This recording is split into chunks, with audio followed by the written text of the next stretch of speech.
War is a word whose name itself brings scenes of destruction in the eyes. Nothing else is visible except bombs, bullets, explosions, and devastation all around. But the war we are going to talk about today, in that war neither bullets were fired nor explosions took place. This was a war of ideas. Yes, it is true that this war of ideas destroyed many countries. They were torn into pieces, and this war came to be known as the Cold War. In this war, on one side was the USSR and on the other side was the United States of America. What was this Cold War? And why is this war seen as the most dangerous war in history?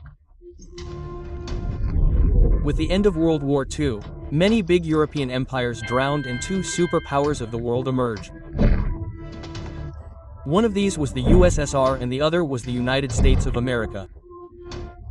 Even though both the countries were allies during the World War, but immediately after the end of the war a new war broke out between these two countries.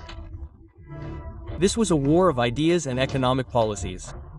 On one hand, USSR wanted to promote communism all over the world. On the other hand, America's sole aim was that capitalism should dominate every country in the world. In this mutual rivalry between these two countries, they did not lose much, but many countries of the world including Asia had to bear the brunt of this war. In this war, America and USSR never came face to face against each other with weapons, but due to the war of the poor people, this war was named Cold War.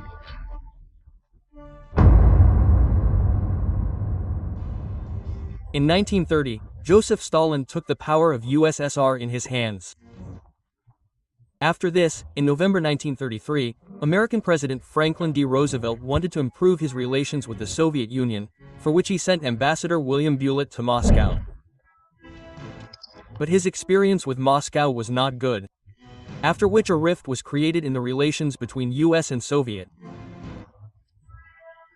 At the same time, USSR was expanding its territory by continuously invading many countries and at the same time strengthening its forces, due to which US started feeling threatened by the Soviet Union. 1940 was the time of the Second World War, and at that time the three most powerful countries US, Britain and USSR formed an alliance due to which Hitler had to face defeat. After the war ended in 1945, the alliance still existed. But American President Harry Truman shared a news among the people, keeping Soviet Premier Joseph Stalin unaware of the conference, where he announced the successful testing of nuclear weapons. Within a few weeks, in August 1945, the US dropped atomic bombs on two Japanese cities, Hiroshima and Nagasaki, and Japan had to accept defeat. Stalin was already aware of America's atomic project. That is why when he heard that an atom bomb has been dropped on Hiroshima, he reacted to this news with great caution. Reacting to the atomic bombing of the US, Stalin called it against humanity. He also said that now America will use its atomic bomb against the USSR as well. However, their fear was justified because the US now had the atomic bomb, which made the Soviet Union fear that the US would definitely take advantage of this. That is why the USSR also joined the struggle to make its own atomic bomb and finally tested its first atomic bomb in 1949. Due to two consecutive world wars, the condition of all the countries around the world was very bad. In such a situation, America and the Soviet Union emerged as the most powerful countries in the world. After this, the competition to become the most powerful started between the two and the Cold War began. Not only this, during the Potsdam Conference held in 1945, the Soviet Union was angry about the boundary of Poland, which became one of the many reasons for the Cold War. Soviet Union leader Joseph Stalin considered the US's step to stop the spread of communism ideology all over the world as a sign of the coming war. As American President Truman had already taken a pledge to save all the countries of the world from communism by making the Marshall Plan. Similarly, the USSR also criticized the American dollar economic system by introducing the common form and showed its support to save the communist countries from capitalism. Not only this, due to the increasing influence of America, the USSR divided Europe into political boundaries and named it Iron Curtain. This wall divided Europe directly into two parts. On one side was the USSR supported Eastern Europe, and on the other side was Western Europe, which was influenced by capitalism. During this time, the Berlin Wall was also built. After its demolition, it is seen as a memorial of the Cold War. During this battle, neither of the two countries declared direct war against the other because they knew very well that both had the capability of atomic bombs, which could cause a lot of damage to each other. For this reason, this became the first war where the use of weapons was seen very little. With the end of World War II, communism was spreading all over Europe under the leadership of Stalin. The era of forming organizations by combining small countries had begun, and it started first from Europe. While most of the countries of Western Europe joined the USA, most of the countries of Eastern Europe joined the USSR, and that is why it was later named Western and Eastern Alliance. The only aim of Stalin's life was to promote communism. On the other hand, America was also aggressively promoting capitalism. Meanwhile, the countries of Europe were looking for their own alignment. But the situation in Berlin was different because Germany was divided into Soviet-occupied zone and American-occupied zone. In those days, Berlin divided Germany into Western and Eastern Berlin. In order to exert his full influence on Germany, Stalin closed all the airlines, roadways and canals connecting Western Berlin in 1948 so that the people there would surrender. In order to help Western Berlin, America took the help of aircrafts and helped its allies through cargoes for almost 1 year. This act of America was named Berlin Airlift. Although Berlin was saved from starvation, the whole of Europe came to the brink of war after this act. After this act, the Cold War took a different turn. NATO was formed in April 1949. It included the United States and most of the countries of Western Europe. This organization announced that according to NATO's Article 5, if any country attacks NATO members, then all the other countries will fight together. This kind of pledge of NATO further fueled the Cold War. In the midst of the fervor of the Cold War, Asian countries were also getting scorched. A similar situation arose in Korea as well when America and the USSR established their respective dominance in Korea. In such a situation, North Korea was formed with the support of communism, while South Korea, influenced by American capitalism, formed its own country. In such a situation, the battle between communism and capitalism ideologies also took place in Korea, in which no one won or lost, but millions of Korean people definitely lost their lives. In this war, North Korea was supported by Stalin and Mao's communist government. On the other hand, South Korea was supported by USA. Both wanted that they alone should rule the whole of Korea. From 1950 to 1953, Korean War took place where North Korea and South Korea were fighting to invade each other. Due to which lakhs of people were killed and both the countries had to suffer a lot. After some time, Soviet Union also formed Eastern Alliance, which was named Warsaw Treaty. It was formed against NATO in 1955. Europe always remained the center of the battle of these superpowers. Both the countries used their brain and strength to bring these small countries with them. Where on one hand Soviet occupied the countries of Eastern Europe. On the other hand, US formed CETO, i.e. Southeastern Asian Treaty Organization, and CENTO, i.e. Central Treaty Organization, in the name of alliance. Seeing America doing this, Soviet Union made good relations with China, North Korea, Vietnam, and Iraq. These two superpowers also had their own benefit behind doing this. For example, Arabian countries like Kuwait, Saudi Arabia, and Iraq have huge amount of oil and natural resources which could strengthen them economically. At the same time, to keep their army all over the world, these countries had to take help from smaller countries. During the Cold War, many such situations arose when both the countries came face to face. Many wars were fought during this war. Like the Korean War between North Korea and South Korea from 1950 to 1953, Berlin War from 1958 to 1962, Congo War in 1960, and then Vietnam War, and many other wars took place in which both the countries were standing against each other.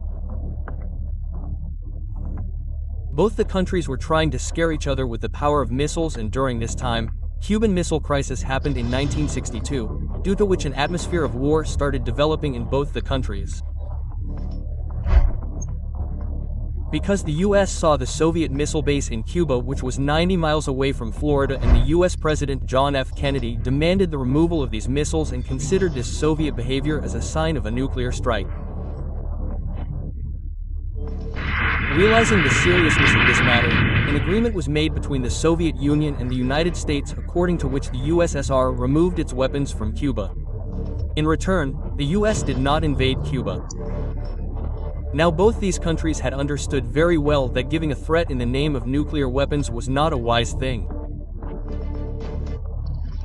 That is why they signed 3 treaties in 1960. Nuclear Test Ban Treaty, Nuclear Non-Proliferation Treaty, and Anti-Ballistic Missile Treaty. After this, different treaties were signed for many years to come so that these countries could not use dangerous weapons like nuclear weapons.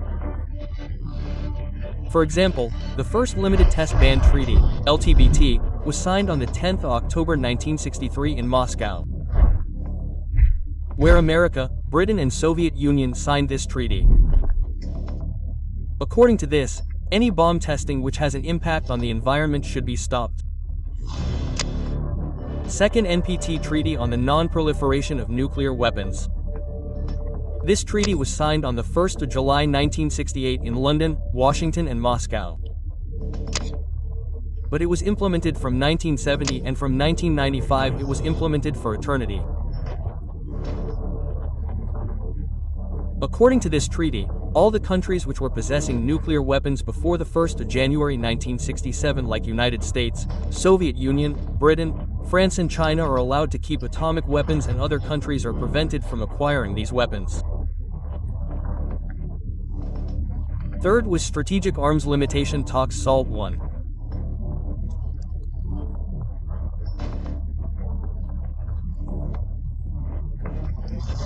It started from November 1969, where Soviet Union leader Leonid Brezhnev and American President Richard Nixon signed 2 agreements in Moscow on the 26th of May 1972.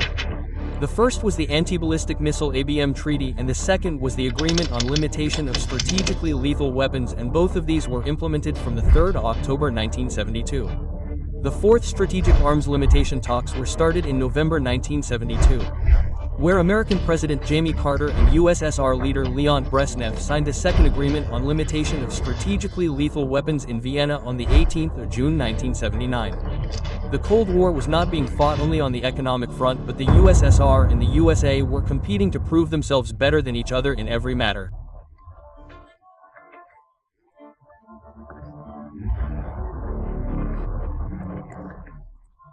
In such a situation, how could they stay behind in the growing technology and space race?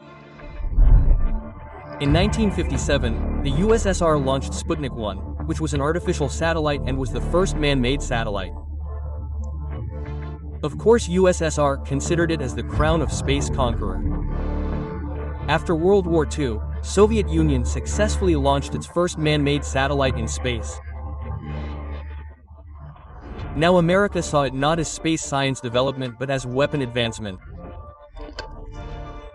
Both the countries now started competing to make surveillance devices and strong weapons using technology, so that when the time comes or in the condition of war, one country does not overpower the other by using its space satellite. After the satellite launch of USSR, USA started feeling that USSR has become much more advanced than USA in ballistic missiles. And if USSR ever attacks USA, then USA can become very weak. In this way, views gave birth to the missile gap theory in those days. Although USA was still far ahead of USSR in terms of missiles. But this space-turned-arms war forced USSR and USA to make more and more weapons. By 1960, both had made thousands of warheads for their defense. After this, in 1962, USSR placed its warheads in Cuba. the information of which was received by American intelligence, and in this way all these weapons were removed from Cuba because after the missiles were found in Cuba, a lot of tension had been created between USA and USSR. But this agreement was done peacefully and it was named Cuban Missile Crisis, which was a byproduct of the armed race. Soon in 1969, the US made its name famous all over the world due to American astronaut Neil Armstrong, who took the first step on the moon, with which America accepted its victory in space and ended the space race. The Cold War was still going on. Both the countries were producing weapons in large quantities and were supplying it secretly. Somewhere in the minds of both the countries, there was still this doubt that in the coming time this war may have to be fought with weapons. Due to which by 1980, the count of nuclear weapons in both the countries reached thousands. While the United States had about 23,000 nuclear weapons, the USSR had 39,000. India also played an important role during this Cold War. Being the leader of the non-aligned movement, India prevented many newly independent countries from falling into the hands of superpowers and also kept itself away from the dispute between the two countries. India used its diplomats and ministers as mediators to normalize the situation during this war. An example of which was seen during the Korean War in 1950. The first effect of this war was seen in the face of bipolarity, where many countries around the world were divided into two parts. One part was of capitalist America. The other part was of communist USSR. The second effect was that many countries did not trust other countries. The Second World War had ended, but there was still no peace in the whole world. Due to the increasing effect of the Cold War, wars kept happening in different parts of the world, like the Korean War and Vietnam War. The third was arms race and militarization. Both the supreme countries were engaged in making more and more powerful weapons to humiliate each other, due to which the money which was to be used for social economic development started being used to make weapons, which had a direct impact on those countries where this money was to be spent. The fourth was the formation of military alliance. Both the countries together formed organizations with many small countries. The only thing that was that if any country of the opposite organization attacks any one of these countries, then it will be considered an attack on the entire organization. In such a situation, the US created many groups like NATO, SEATO. At the same time, the USSR prepared the Warsaw Pact, which included many countries like Albania, Bulgaria, Hungary, Poland, Czechoslovakia. The fifth was rapid decolonization, according to which the Soviet Union helped all those countries which were enslaved by the Western countries, and with the help of Russia, many third world countries got independence. Not only this, after this USSR and America extended a helping hand to these countries and also made some offers to these countries, like providing their military forces, becoming a part of their economic system, and supporting the United Nations. The sixth and last was the impact on the decision of United Nations. During this war, United Nations used to take any decision on the instructions of both the supreme powers and not on the basis of merit, due to which both these countries used to take decisions according to their own benefit.